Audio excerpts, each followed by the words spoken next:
أكبر.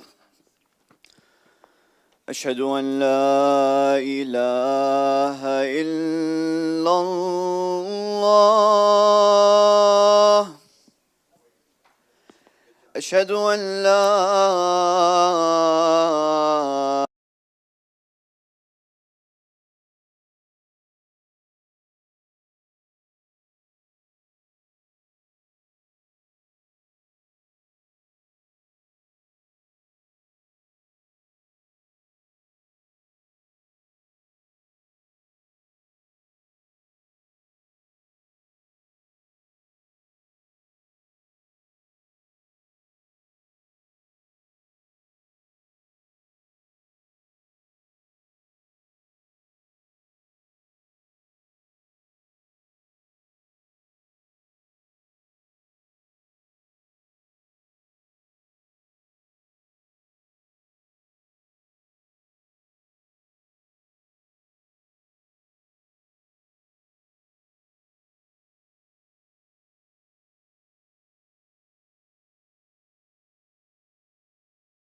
the days of God.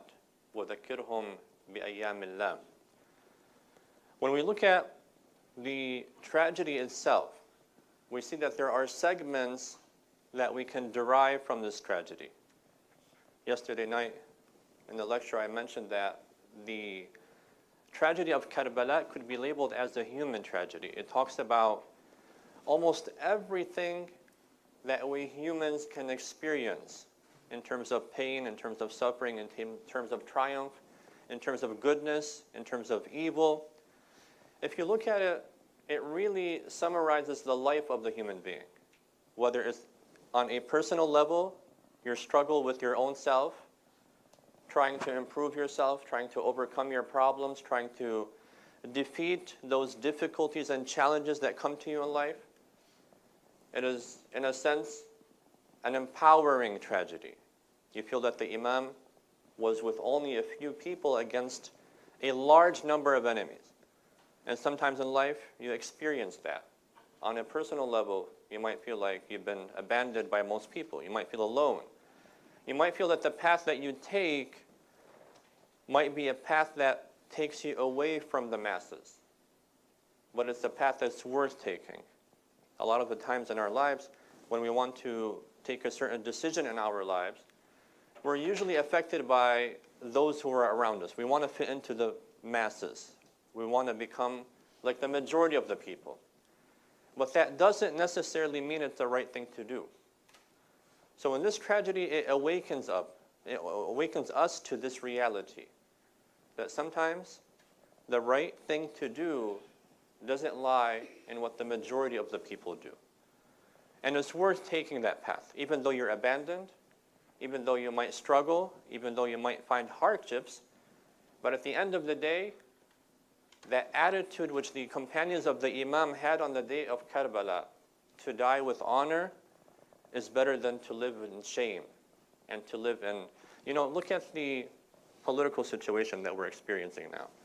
You have monarchs, right? You have kings, you have leaders in the Middle East who choose to go with the superpowers against the oppressed individuals, right? Now, if you think about this, these people, God had given them, a lot of wealth in this world. Now, of course, they've taken wealth from the people. That's how they've amassed that wealth. There's a story that is narrated related to Muawiyah. He was giving a sermon one time, and he tells the people, he quotes this verse of Allah subhanahu wa ta'ala, that the treasures of Allah subhanahu wa ta'ala reach everybody. So one of the people that were sitting amongst the audience members, he stood up and he said, this is not true what you're saying. You're trying to tell us that, because Muawiyah at that time, he wasn't giving everybody their rights. He would give some people more and some people less. Those who he favored, he would give more, and those who he did not favor, he would give less. So he was saying in the sermon to explain to people that this division of wealth is not from me. Allah subhanahu wa ta'ala in the Quran says that he divides this wealth from his treasures according to his own divisions. So why are you blaming me? So this individual that stood up said that we don't have any problem with Allah subhanahu wa ta'ala's divisions, but we have a problem with your division. You are in a situation or in a place where you have been given the authority to control this money and give it to people, but you've abused that type of position that you have. So it is not God who is not dividing it correctly. Rather, it is you who's doing that too. You're oppressing the people. And the same thing applies to these individuals. They're in a position where they have wealth, they have power, and you think about it, what kind of legacy are they leaving behind?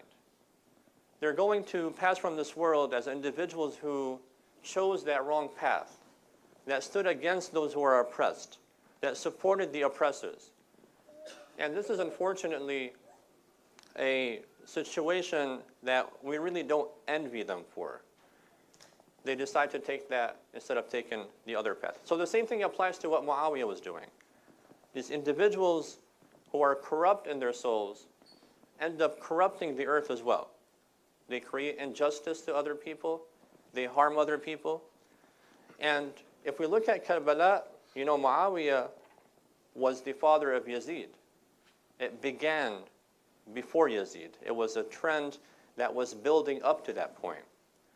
And the people that took the side of Muawiyah and took the side of Yazid, first against Imam Ali alayhi salam and against Imam Hassan alayhi salam, then against Imam Hussein alayhi salam, this was a gradual development that led to that. Small decisions in your life will slowly and gradually push you towards becoming that individual. And similarly, if you make small good decisions in your life, it would also have a great effect and impact on the future of who you are. So you might think to yourself that it's not a big deal if I do this little small thing. It's a small mistake. It's not going to affect me that much.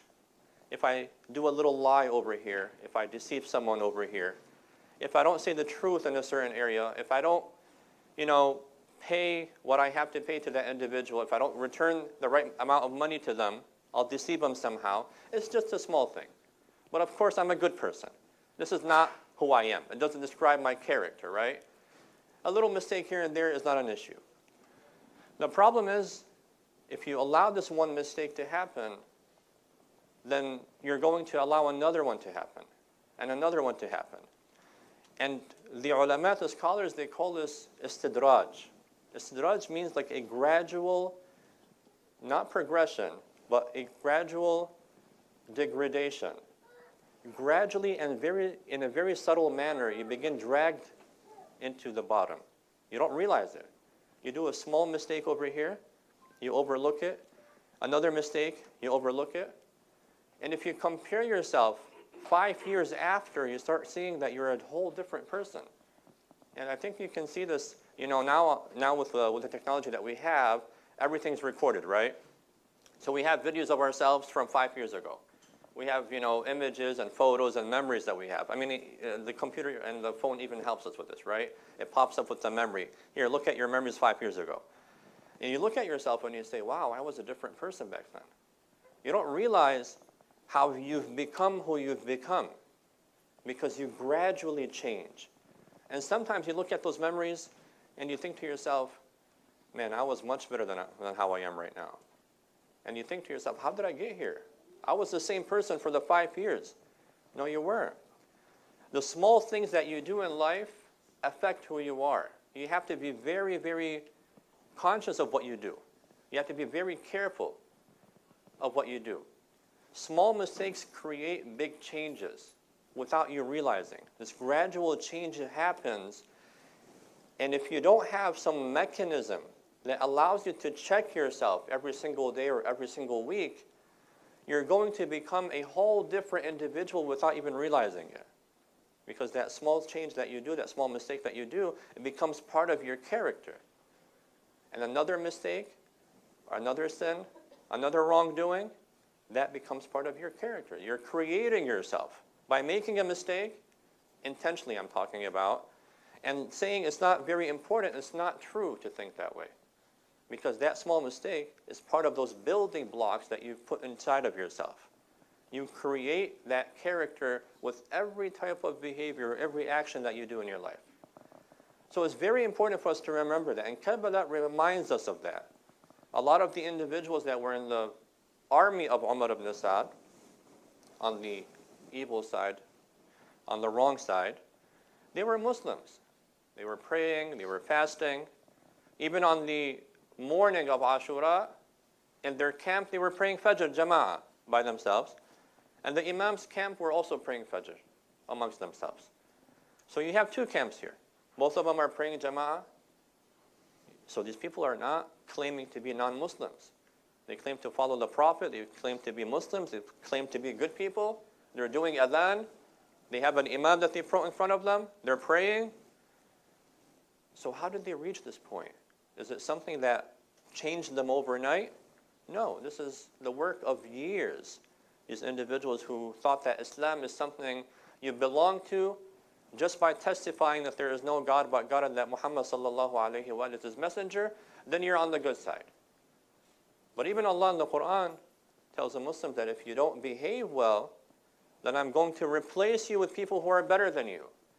You don't gain any type of preference just because you make that testimony. Yes, it does have its benefits, but it's not enough to make you a good individual. If you don't apply what you have to apply, what your religion teaches you, then you would end up in the camp of Umar ibn Sa'd, and you would abandon Imam Hussein alayhi salam. أعوذ بالله من الشيطان الرجيم بسم الله الرحمن الرحيم قل هو الله أحد الله الصمد لم يلد ولم يولد ولم يكن له كفوا أحد.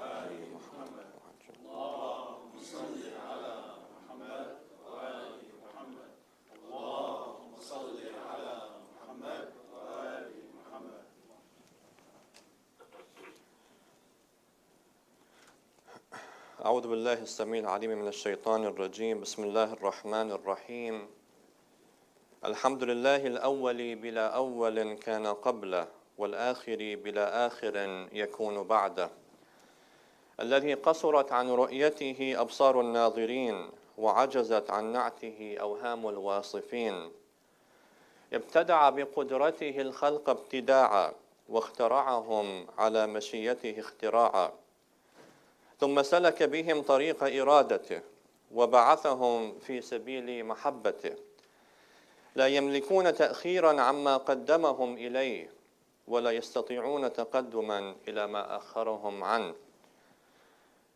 Praise belongs to God, the first without a first before him, and last without a last behind him. Beholders' eyes fall short of seeing him. Describers' imaginations are not able to depict him. He originated the creatures through his power with an origination. He devised them in accordance with his will with a devising. Then he made them walk on the path of his desire. He sent them out on the way of his love. They cannot keep back from that to which he has sent them forward, nor can they go forward to that from which he has kept them back. وَأَشْهَدُ أَنْ لَا إِلَهَ إِلَّا اللَّهُ وَحْدَهُ لَا شَرِيكَ لَهُ. I bear witness that there is no God but God with no partners. وَأَشْهَدُ أَنَّ مُحَمَّدًا عَبْدُهُ وَرَسُولُهُ. And I bear witness that Muhammad is his messenger and prophet and servant. اللهم صل على محمد خاتم النبيين وسيد المرسلين. O Allah, send your blessings upon Muhammad, the seal of prophets and the master of messengers. وصل يا رب على علي أمير المؤمنين وعلى فاطمة الزهراء سيدة نساء العالمين وعلى الحسن والحسين سيدي شباب أهل الجنة أجمعين. اللهم صل على أئمة المسلمين علي بن الحسين ومحمد بن علي وجعفر بن محمد وموسى بن جعفر وعلي بن موسى ومحمد بن علي وعلي بن محمد والحسن بن علي والحجة القائم المهدي عجل الله تعالى فرجه وسهل مخرجه وجعلنا من أنصاره وأعوانه.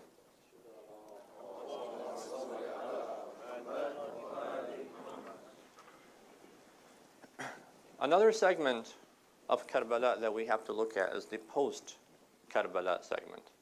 And that is what Sayyidah Zainab, peace be upon her, Lady Zainab, and Imam Sajjad, alayhi salam, peace be upon him, had done after them. Now, after the tragedy of Karbala had ended, on the outside, the battle had finished, the ummah, the nation of Muslims, at that point were shocked. They were shook. It's like a wake-up call for them. They realized that they've committed such a grave mistake. They murdered the grandson of the Prophet, who the Prophet had described to be the master of the youth of paradise, alongside his brother, Imam Hassan, peace be upon him. This is not a small act. This is not a small mistake. When you kill such an individual, it is as if you killed the Prophet himself, because the Prophet had described in many instances that Hussein is from me and I am from Hussein. So killing the Imam is killing the Prophet himself. That prophetic remaining that passed down through Imam Hussein was killed by this nation. And it was a clear indication that this nation had been overcome by a disease, a spiritual disease that made them reach a very arrogant state. They misunderstood what the message of Allah was. and that is to purify yourself and purify your soul. The Prophet didn't come to create a cult for the people to belong to. He didn't come to create a certain club where if you join this club, you have certain privileges. And if you don't join it, then you're missing out. He came to create an internal change inside of us for all of humanity. To become a Muslim is to become a God-conscious individual, is to become a good individual, is to spread good in this world. And as the situation is with most of human beings, including us, even until this day, humans behave in a certain way, in a specific way that resembles the behavior of others. We don't change. If we don't truly want that change inside ourselves and we don't work towards it, we're not going to become better people. If we don't make the right decisions in life, we're not going to have a good life. We're going to have a bad life. We have to consciously make right decisions. We can't just say we're Muslims and that makes our lives perfect. No. It requires that belief system, and it requires applying that belief system in our lives in order to improve ourselves. Imam al-Sajjad alayhi salam played that role after the tragedy of Karbala. He began to teach people and tell them to awaken them to this reality. That you individuals who claim to be Muslims, you've lost that core identity of Islam, that core teaching of Islam, which is your relationship with Allah subhanahu wa ta'ala. The introductory praise of God that I mentioned at the beginning of the sermon is taken from the dua of Imam Zain al-Abidin alayhi salam in Sahifa Sajjadiyya, praising Allah subhanahu wa ta'ala. It is important for us to have that correct relationship with God in order for us to become good Muslims. If my relationship with God is severed, if God doesn't have a role in my life, if I go on throughout my day without thinking of God, without being conscious of His presence in my life, then there's something missing in my life. How many times do we as Muslims, ever since we wake up in the morning and we go out about through our day, do we think about God in a conscious way? When we're eating, do we feel the presence of God? When we're speaking, do we feel the presence of God? When I say something, am I thinking that what comes out of my mouth, is it something that God would be pleased with or not? Do I think that way when I'm talking? Most of us throughout the day, we might not have this thought, except maybe in salat for even a little bit. Even in our prayers, we might not be thinking about God. And this is an indication that perhaps we need to do some work on ourselves. We have to become more God-conscious individuals. And the way this happens is it has to be done through exercise and practice. You know, if you love Allah subhanahu wa ta'ala, if you love God, and you want Him to play a role in your life, and you want to get closer to Him, then you have to do things that would strengthen that bond and relationship with Him. When you're with your friends, when you're with your family members, when you're at work, the decisions that you make, that you're already making, right? You're already living. You're already walking, you're already sleeping, you're already eating, you're already talking. All you have to do is you have to become God-conscious when you do that. It's not like you're adding anything to your daily work. You're just becoming more aware of your own behavior. So you have to start out with small things. You decide you make a decision that when I speak, I want to become more God-conscious. How do I do that? Well, before I utter anything to someone, I will think about what I'm saying. And I will see or imagine, first we can use imagination. I'll imagine that God is standing in front of me, and He's watching over me. If He hears me say this word, is it something that would please Him or displease Him? If I want to insult an individual because I'm angry at them, I wake up in the morning or I'm going about my day, and I'm walking around the house, and someone has taken, my coffee cup, they've misplaced it. Or, something that's a small thing, unless you're a coffee addict, that's a very big problem. If you remove the coffee cup, then, you might as well just murder someone, it'll be equal. So if someone moves that cup, and you feel like, this is the most sacred thing to me, how dare they touch this? I have that thing in that place every single day, and I've announced to the whole family that this is untouched, no one touches this. You touch it, you're gone, right? So when you make the announcement, God says, okay, this is not right, so I'm going to test you with this. I need to change you. This is not the right attitude to have in life. So he'll send your child or your spouse or somebody to remove that cup. And you go there and you don't find it. And you build this anger inside of you. Who's the transgressor? Who's this criminal that I want to go and kill, right? Not literally. So you build that anger inside of you. And you think to yourself, okay, I need to go avenge this. And you start justifying, right? You start thinking to yourself, okay, I told them, they're not listening. I'm the authoritative figure over here. They caused me harm. They caused me pain. They caused me discomfort. I have all the right to come out and release my anger at these individuals. But in reality, that's not true. You don't have any right to do that.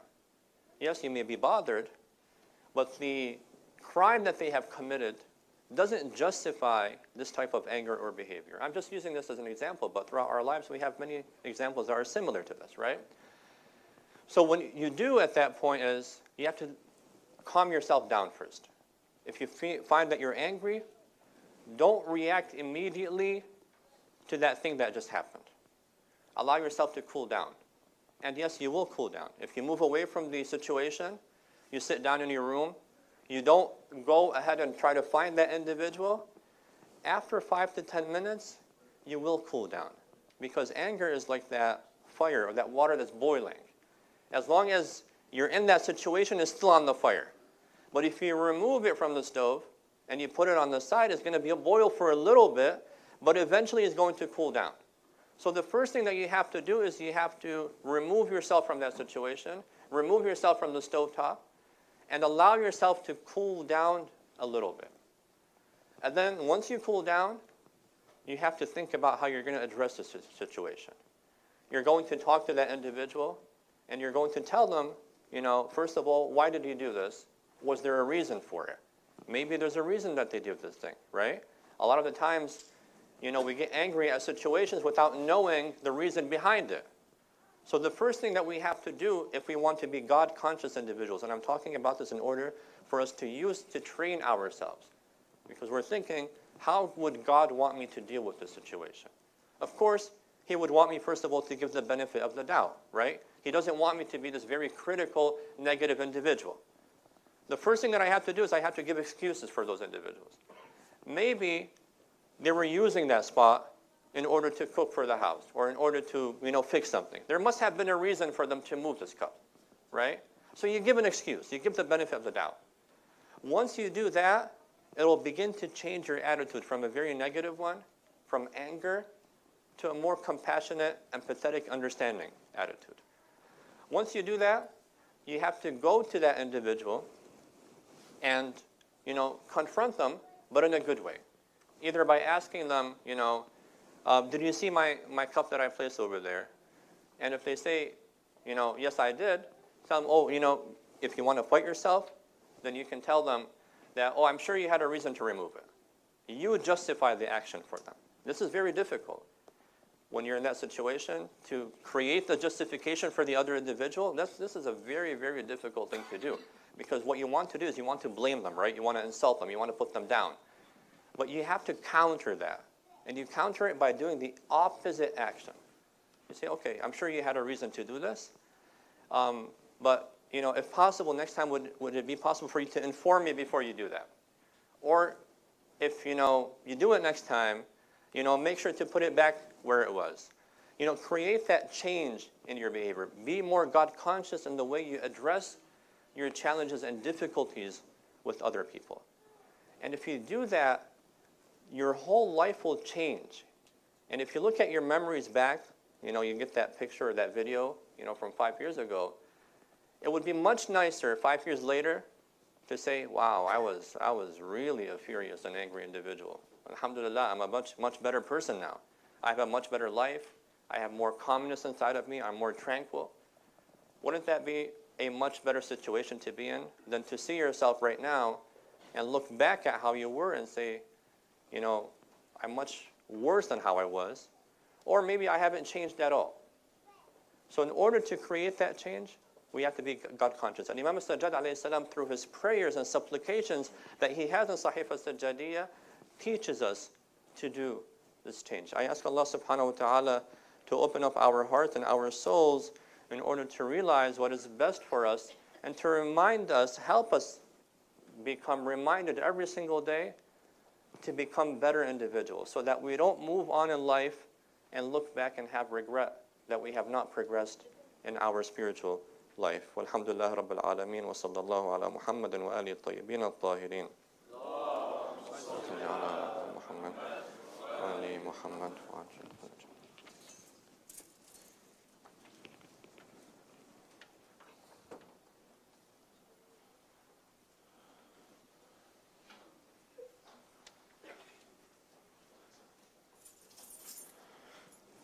Allahu Akbar, Allahu Akbar, ashhadu an la ilaha illallah, ashhadu an la ilaha illallah, ashhadu anna Muhammadan Rasulullah. أشهد أن محمدا رسول الله اللهم صل على محمد